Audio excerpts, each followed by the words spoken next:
Famous story channel में आपका स्वागत है। आइए आज हम आपको सुनाते हैं प्रेमचंद द्वारा रचित कहानी सद्गति। इस कहानी में तृतीययुगीन वर्णाश्रम धर्मी समाज व्यवस्था के अंतर्गत दलितों के प्रति अमानवीय व्यवहार को दर्शाया गया है। कहानी का कथ्य संक्षिप्त है, जो घटनाक्रम के चलते विस्तार पाता है। कहानी का नायक दलित दुखी है। उसकी पत्नी झुरिया उससे बेटी के विवाह का शुभ मुहूर्त निकलवाने पंडित घासीराम के घर भेजती है। पंडित घासीराम दुखी से एक लकड़ी की गांठ चीरने के लिए कहते हैं। भूखा प्यासा दुखी गांठ चीरने के साथ साथ मृत्यु को प्राप्त होता है।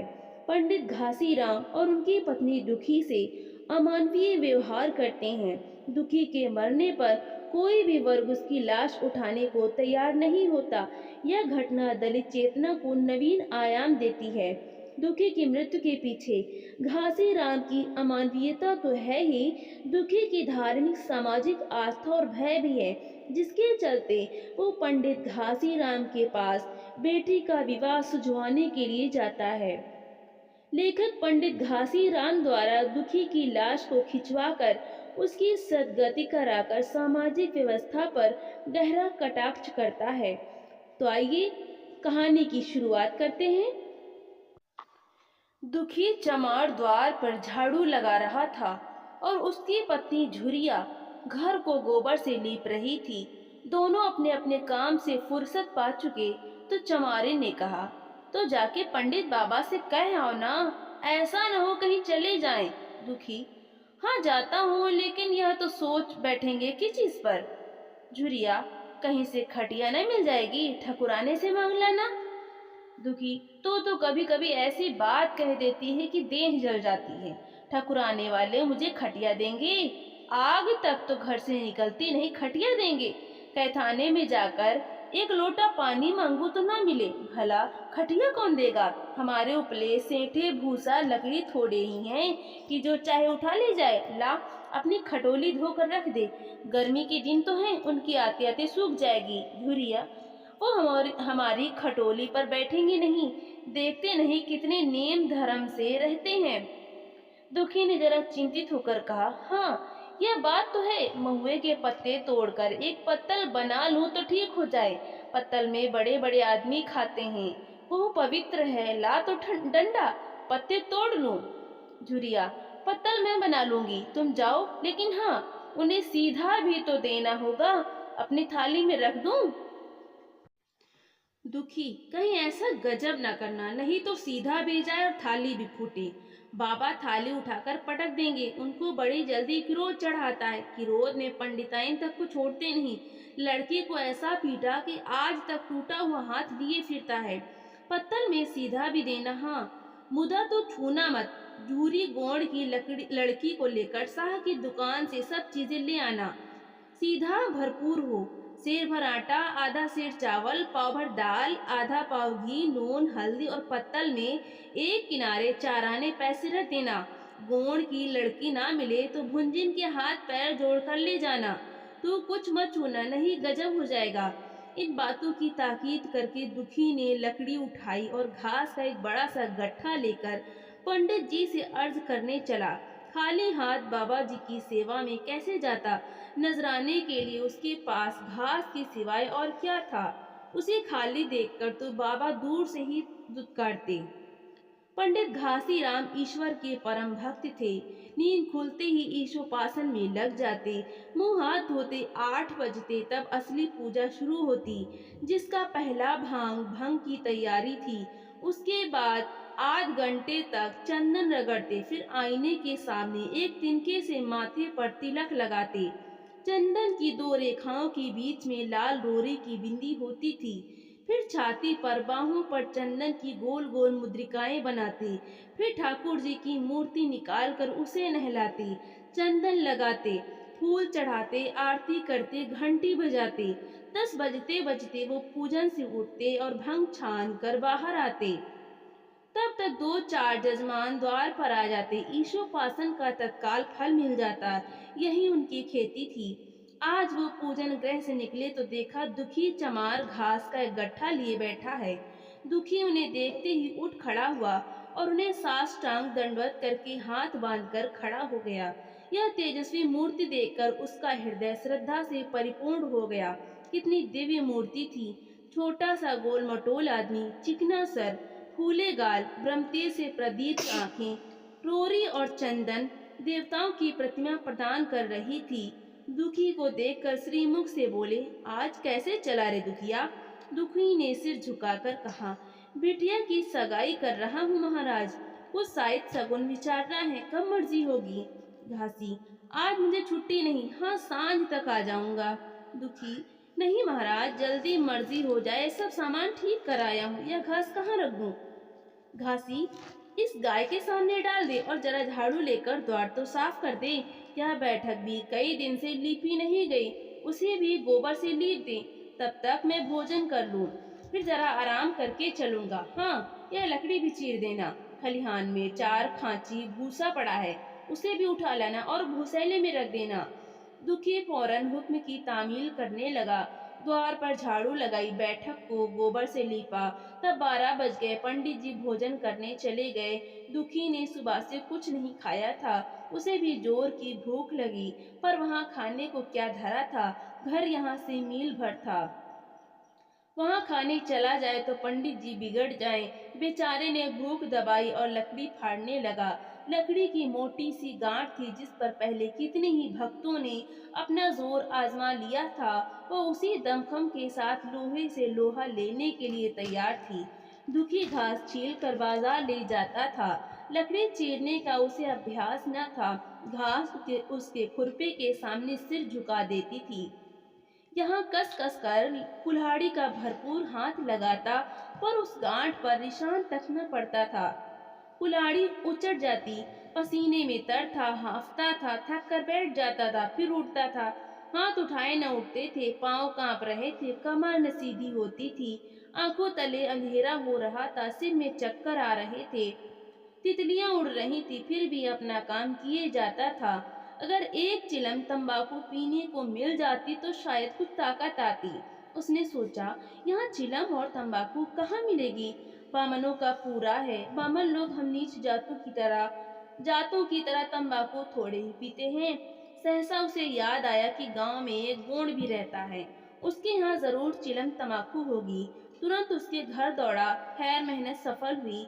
उसने तम्बाकू भी दी और चिलम भी दी, पर आग वहां न थी। दुखी ने कहा, आग की चिंता न करो भाई, मैं जाता हूँ, पंडित जी के घर से आग मांग लूंगा। वहां तो अभी रसोई बन रही थी। यह कहता हुआ वह दोनों चीजें लेकर चला आया और पंडित जी के घर में बरूठे के द्वार पर खड़ा होकर बोला, मालिक, रच की आग मिल जाए तो चिलम भी लें। पंडित जी भोजन कर रहे थे। पंडिताइन ने पूछा, यह कौन आदमी आग मांग रहा है? पंडित, अरे वही ससुरा दुखिया चमार है, कहा है थोड़ी सी लकड़ी चीर दे, आग तो है, दे दो। पंडिताइन ने भावे चढ़ाकर कहा, तुम्हें तो जैसे पोथी पत्रे के फेर में धर्म कर्म किसी बात की सुध ही नहीं रही। चमार हो, धोबी हो, पासी हो, मुंह उठाए घर में चले आए। हिंदू का घर न हुआ कोई सराय हुई, कह दो दाढ़ीदार से चला जाए, नहीं तो इसी लुआठे से मुंह झुलस दूंगी। आग मांगने चले हैं। पंडित जी ने उन्हें समझाकर कहा, भीतर आ गया तो क्या हुआ, तुम्हारी कोई चीज तो नहीं छुई, धरती पवित्र है, जरा सी आग दे क्यों नहीं देती? काम तो हमारा ही कर रहा है, कोई लोनिया यही लकड़ी फाड़ता तो कम से कम 4 आने लेता। पंडिताइन ने गरज कर कहा, वो घर में आया क्यों? पंडित ने हार कर कहा, ससुरे का अभाव था और क्या। पंडिताइन, अच्छा इस बखत तो आग दिए देती हूँ, लेकिन फिर जो इस तरह घर में आएगा तो उसका मुंह ही जला दूंगी। दुखी के कानों में इन बातों की भनक पड़ रही थी। पछता रहा था, नाहक आया।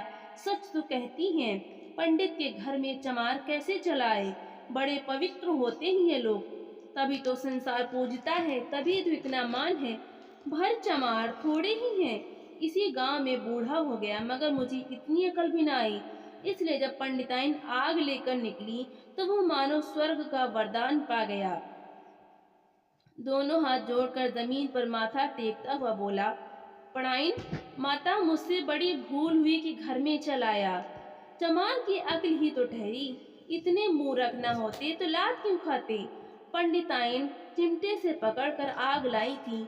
5 हाथ की दूरी से घूंघट की आड़ से दुखी की तरफ आग फेंकी। आग की बड़ी सी चिंगारी दुखी के सिर पर पड़ गई। जल्दी से पीछे हटकर सिर को झटकने लगा। उसने मन में कहा, यह एक पवित्र बामन के घर को अपवित्र करने का फल है। भगवान ने कितनी जल्दी फल दे दिया। इसी से तो संसार पंडितों से डरता है और सबके रुपए मारे जाते हैं। बामन के रुपए भला कोई मार तो ले, घर भर का सत्यानाश हो जाए। पांव गल गल कर गिरने लगे। बाहर आकर उसने चिलम पी और फिर कुल्हाड़ी लेकर जुट गया। खट खट की आवाजें आने लगी। उस पर आग पड़ गई तो पंडिताइन को उस पर कुछ दया आ गई। पंडित जी भोजन करके उठे तो बोली, इस चमरवा को भी कुछ खाने को दे दो, बेचारा कब से काम कर रहा है, भूखा होगा। पंडित जी ने इस प्रस्ताव को व्यवहारिक क्षेत्र से दूर समझ कर पूछा, रोटियां हैं? पंडिताइन, 2-4 बच जाएंगी। पंडित, 2-4 रोटियों में क्या होगा, चमार है, कम से कम शेर भर चढ़ा जाएगा। पंडिताइन कानों पर हाथ रखकर बोली, अरे बाप रे, शेर भर तो फिर रहने दो। पंडित जी ने अब शेर बनकर कहा, कुछ भूसी चोकर हो तो आटे में मिलाकर दो दो ठो लिट्ठा ठोक दो, साले का पेट भर जाएगा। पतली रोटियों से इन नीचों का पेट नहीं भरता, इन्हें तो ज्वार का लिट्ट चाहिए। पंडिताइन ने कहा, अब जाने भी दो, धूप में कौन मरे। दुखी ने चिलम पीकर फिर कुल्हाड़ी संभाली। दम लेने से जरा हाथों में ताकत आ गई थी। कोई आधा घंटे तक फिर कुल्हाड़ी चलाता रहा, फिर बेदम होकर वहीं सिर पकड़ के बैठ गया। इतने में वहीं गोड़ आ गया। बोला, क्यों जान देते हो बूढ़े दादा, तुम्हारे फाड़े या गांठ ना फटेगी, नाहक हलाकान होते हो। दुखी ने माथे का पसीना पोंछ कर कहा, अभी गाड़ी भर भूसा ढोना है भाई। कौन कुछ खाने को मिला कि बस काम ही करना ना जानते हैं, जाके मांगती क्यों नहीं। दुखी, कैसी बात करते हो चिखुरी, बामन की रोटी हमको पचेगी। गुण, पचने को पच जाएगी, पहले मिले तो। मूंछों पर ताव देकर भोजन किया और आराम से सोए। तुम्हें लकड़ी फाड़ने का हुक्म लगा दिया। जमींदार भी कुछ खाने को देता है, हाकिम भी बेगाल लेता है तो थोड़ी बहुत मजूरी देता है, या उनसे भी बढ़ गए उस पर धर्मात्मा बनते हैं। दुखी, धीरे धीरे बोलो भाई, कहीं सुन ले तो आफत आ जाए। यह कहकर दुखी फिर संभल पड़ा और कुल्हाड़ी की चोट मारने लगा। चुखरी चिखुरी को उस पर दया आ गई। चिखुरी को उस पर दया आ गई, आकर कुल्हाड़ी उसके हाथ से छीन ली और कोई आधे घंटे खूब कस कस कर कुल्हाड़ी चलाई, पर गांठ में एक दरार भी ना पड़ी। तब उसने कुल्हाड़ी फेंक दी और कहकर चला गया, तुम्हारे फाड़े यह ना फटेगी, जान भले निकल जाए।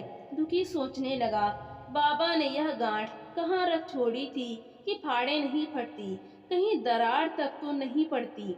मैं कब तक इसे चीरता रहूंगा, अभी घर पर 100 काम पड़े हैं। कार परोजन का घर है, एक न एक चीज घटी ही रहती है, पर इन्हें इसकी क्या चिंता। चलूं जब तक भूसा ही उठा लाऊं, कह दूंगा बाबा आज तो लकड़ी नहीं फटी, कल आकर फाड़ दूंगा। उसने झोवा उठाया और भूसा ढोने लगा। खलिहान यहाँ से 2 फरलांग से कम न था। अगर झोवा खूब भर भर कर लाता तो काम जल्द खत्म हो जाता। फिर झोवे को उठाता कौन। अकेले भरा हुआ झोवा उससे न उठ सकता था, इसलिए थोड़ा थोड़ा लाता था। 4 बजे कहीं भूसा खत्म हुआ। पंडित जी की नींद भी खुली। मुंह हाथ धोया, पान खाया और बाहर निकले। देखा तो दुखी झोवा सिर पर रखे सो रहा है। जोर से बोले, अरे दुखिया, तू सो रहा है, लकड़ी तो अभी ज्यों की त्यों पड़ी हुई है, इतनी देर तू करता क्या रहा। मुट्ठी भर भूसा ढोने में संझा कर दी, उस पर सो रहा है। उठा ले कुल्हाड़ी और लकड़ी फाड़ डाल, तो उससे जरा सी लकड़ी नहीं फटती, फिर साइत भी वैसे ही निकलेगी। मुझे दोष मत देना, इसी से कहा है कि नीच के घर में खाने को हुआ और उसकी आंख बदली। दुखी ने फिर कुल्हाड़ी उठाई। जो बातें पहले से सोच रखी थी वो सब भूल गई। पेट पीठ में धंसा जाता था। आज सवेरे जलपान तक न किया था, अवकाश ही न मिला। उठना ही पहाड़ मालूम होता था। जी डूबा जाता था, पर दिल को समझा कर उठा। पंडित हैं, कहीं शायद ठीक न विचारें तो फिर सत्यानाश ही हो जाए। जब ही तो संसार में इतना मान है, साइत ही का तो सब खेल है, जिसे चाहे बिगाड़ दे। पंडित जी गांठ के पास आकर खड़े हो गए और बढ़ावा देने लगे। हाँ, मार कसके, और मार, कसके मार, अबे जोर से मार। तेरे हाथ में तो जैसे दम ही नहीं है, लगा कसके। खड़ा सोचने क्या लगता है? हाँ, बस फटा ही चाहिए, दे दे उसी दरार में।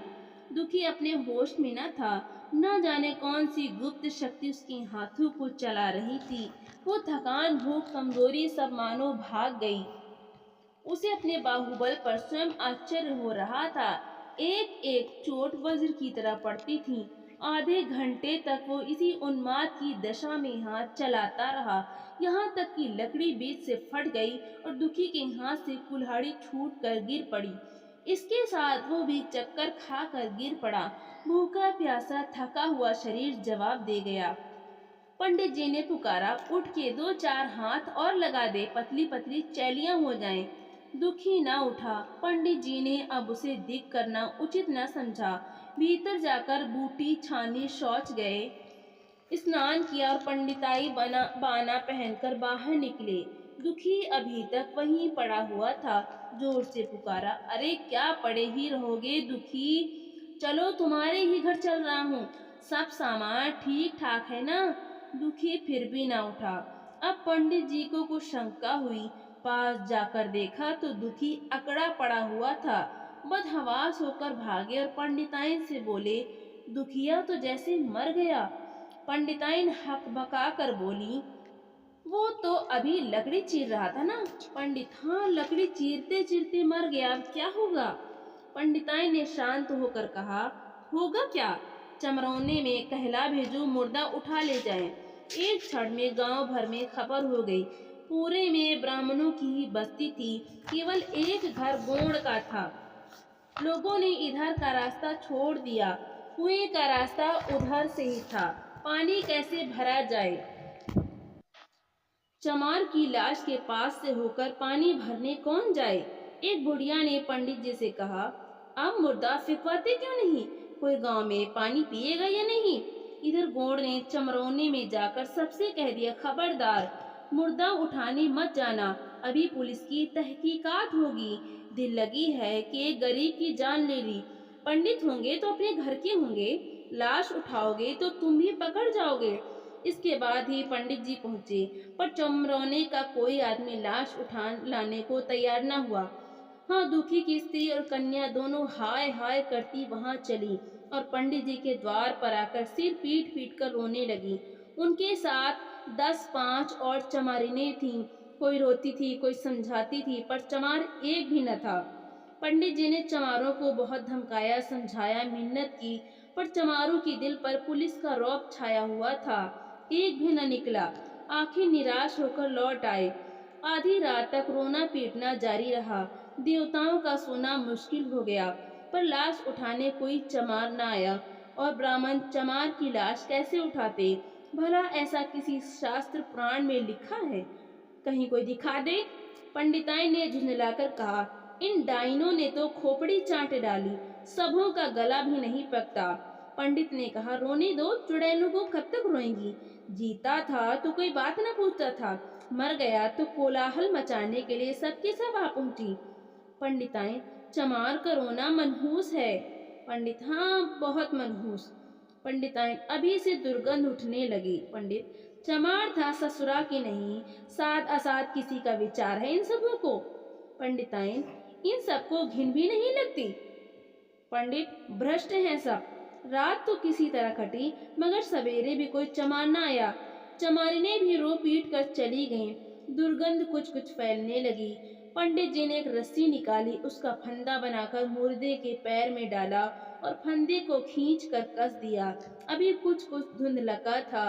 पंडित जी ने रस्सी पकड़कर लाश को घसीटना शुरू किया और गांव के बाहर घसीट ले गए। वहां से आकर तुरंत स्नान किया, दुर्गा पाठ पढ़ा और घर में गंगा जल छिड़का। उधर दुखी की लाश को खेत में गीदड़ और गिद्ध, कुत्ते और कौवे नोच रहे थे। यही जीवन पर्यंत की भक्ति, सेवा और निष्ठा का पुरस्कार था। तो दोस्तों, आपको ये कहानी कैसी लगी और जो भी कहानी सुननी हो कमेंट में ज़रूर बताएं। तो हमारे चैनल को लाइक शेयर एंड सब्सक्राइब करें। तो मिलते हैं हम अगली नई कहानी के साथ। बहुत बहुत धन्यवाद।